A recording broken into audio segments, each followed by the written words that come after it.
আসসালামু আলাইকুম। আজকে সকালবেলা মূলত সব কয়েকটা গরুকেই গোসল করে দিই। তো আপনারা জানেন যে গত কয়েকদিন ধরে আমরা মূলত তামাক কাটতেছি। আমরা যে তামাকগুলো আসছি, তামাক খাটতেছি। আবার তামাক নিয়েই কিন্তু একটা টেনশনে আছি। গত কয়েকদিন ধরে আসলে আবহাওয়া বলতেছে যে পানি আসবে, আসবে এরকম একটা অবস্থা। আর এটা নিয়ে ভয় আছে যদিও এখনো পানি আসে নাই আল্লাহ তাআলার রহমতে। তো মূলত আমরা যে কয়েকটা গরু আছে, এই কয়েকটা গরু প্রতিনিয়ত এখন চেষ্টা করতেছি গোসল করানোর জন্য। আমি অবশ্য আপনাদেরকে গত কয়েকদিন আগে একটা ভিডিওতে বলেছিলাম যে এখন যেহেতু গরমকাল আসছে, এই সময়টাতে মশা মাছির উপদ্রব বাড়বে। প্লাস যেহেতু এই গরুগুলা ফ্রিজিয়ান গরুর ক্ষেত্রে আসলে মূলত এদের শরীরের যে টেম্পারেচার বা হিট টেম্পারেচার আছে, এটাকে নিয়ন্ত্রণে রাখা খুবই গুরুত্বপূর্ণ একটা বিষয়। কারণ এই গরুগুলা যদি এদের শরীরের হিটটা আপনারা নিয়ন্ত্রণে রাখতে না পারেন, সেক্ষেত্রে এদের আপনার বদহজম হবে, প্লাস পেটের সমস্যা হবে, পাতলা পায়খানা হবে।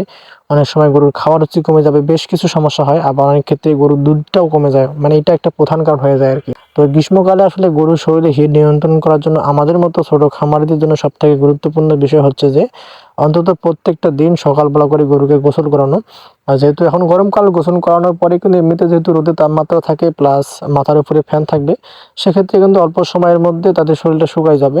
তো গোসল করাইলে হবে কি, তাদের শরীরের যে একটা মানে বাড়তি হিটটা থাকবে, যেটা আর সূর্যের আলোর কারণে হয় বা সূর্যের তাপের কারণে হিটটা জমে থাকে, ওই হিটটা বের হয়ে যাবে।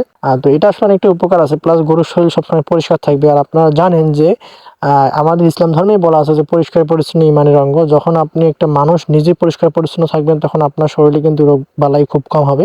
সেক্ষেত্রে পশু পাখি বা গরুর ক্ষেত্রেও একই রকম। গরুর শরীর যখন আপনার পরিষ্কার থাকবে বা গরুর থাকার জায়গাটা যখন পরিষ্কার পরিচ্ছন্ন থাকবে, তখন দেখবেন যে অটোমেটিক্যালি গরুর রোগবালাই অনেকটা কমে গেছে, তাদের স্বাস্থ্যটা ভালো হচ্ছে, দেখতে সুন্দর লাগতেছে। আর যেকোনো কিছু দেখতে সুন্দর লাগাটাই কিন্তু আমাদের মনের শান্তি। এখন আপনার একটা গরু যখন একবারে পরিষ্কার পরিচ্ছন্ন থাকবে, দেখতে সুন্দর লাগবে, তখন আপনার নিজেরও ভালো লাগবে বিষয়টা।